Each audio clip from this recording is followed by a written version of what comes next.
Oke, selamat datang di CNV Channel teman-teman. Hari ini saya akan menanggapi komentar ya dari konten 6 bulan yang lalu ya.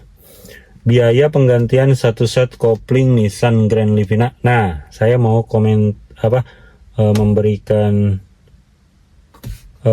ini ya, menanggapi komentar ini. Rata-rata di komentar itu semuanya bilangnya mahal ya.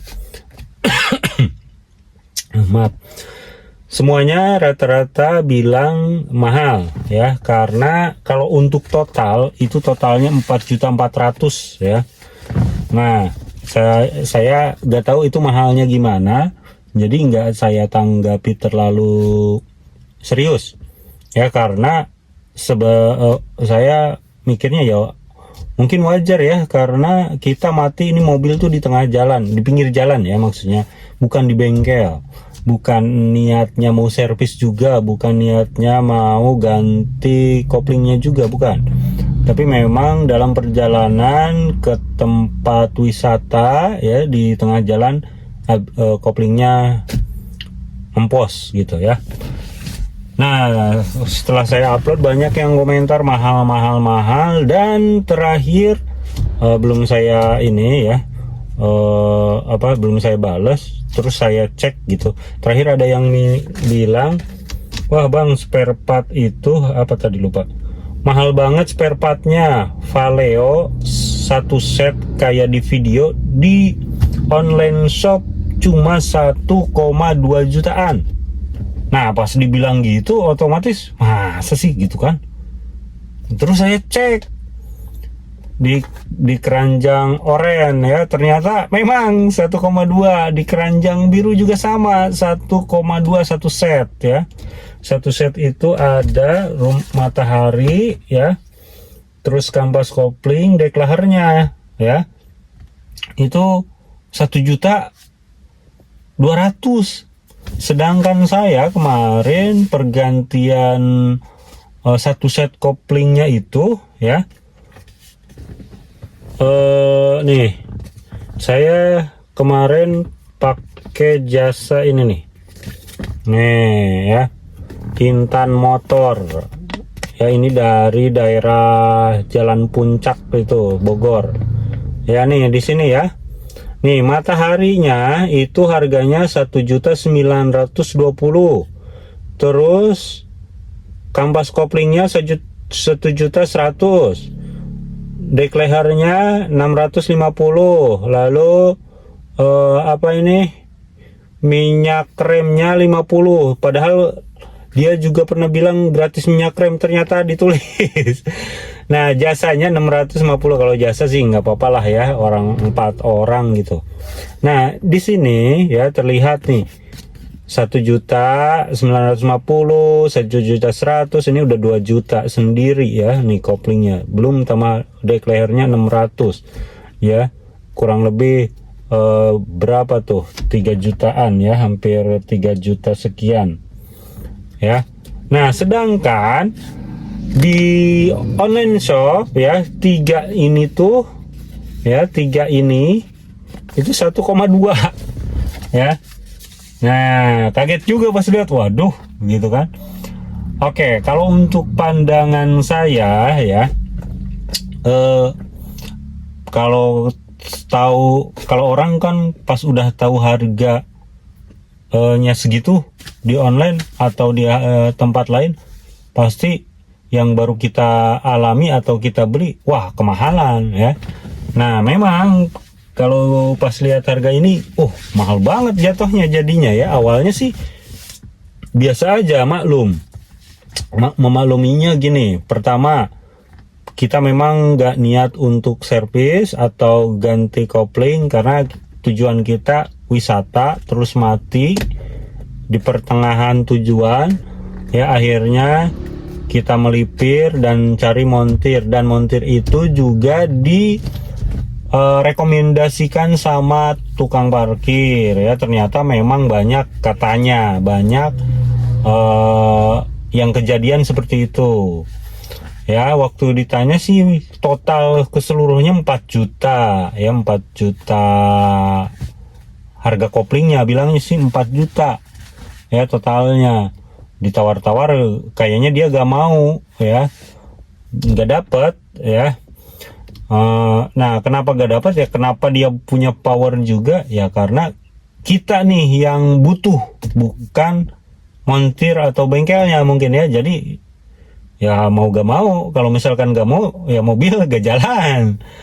Jadi kita juga mau gak mau ya nggak apa-apa. Awalnya sih ya biasalah, nggak apa-apa lah ya, yang namanya jual beli. Nah, ketika lihat harga, terus banyak yang komen juga itu mahal ya. Jadi memang jadi ngerasa mahal jatuhnya ya. Kalau misalkan yang namanya usaha, siapapun pasti tahu pengen untung ya. Pengen untung ya, semuanya juga tahu pengen untung, apalagi tentang onderdil atau otomotif biasanya itu memang untungnya lumayan ya. Kenapa? Karena saya juga tahu punya teman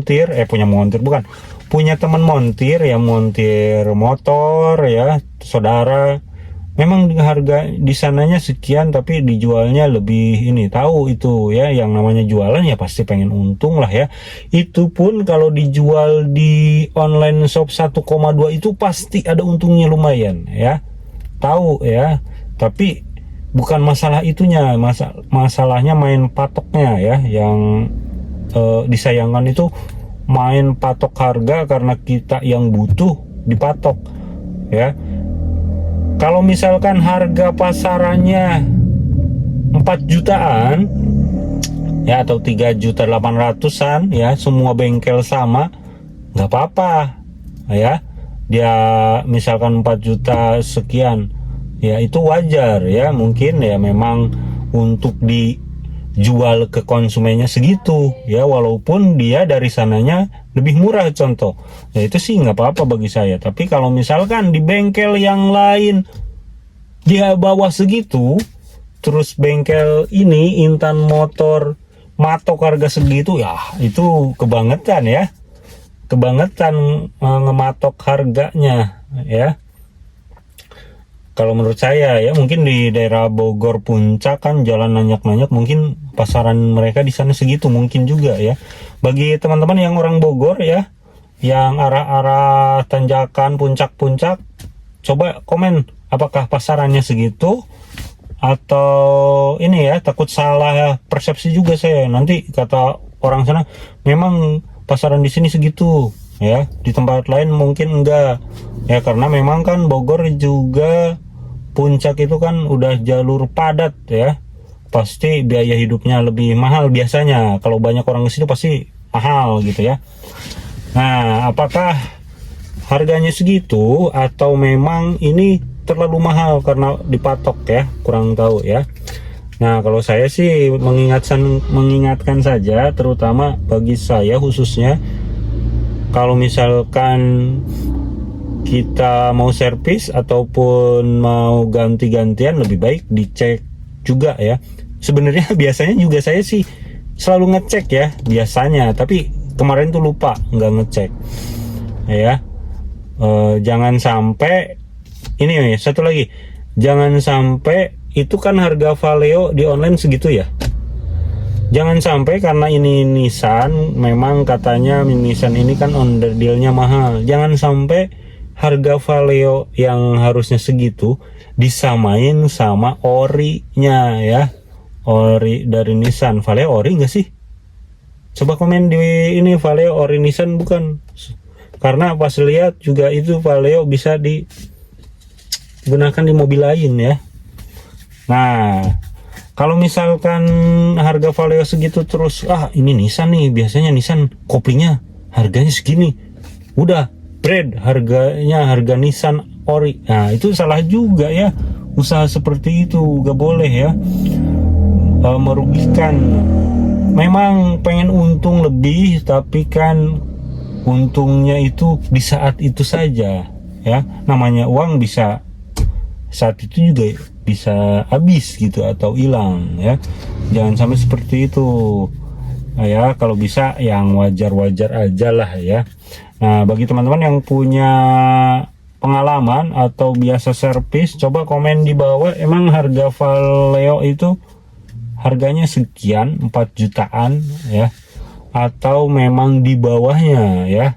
Kalau misalkan nih satu dua harga satu set Valeo di bengkel lain ya, terus jasa pasangnya 650.000, jadi totalnya kurang lebih hampir 2 juta.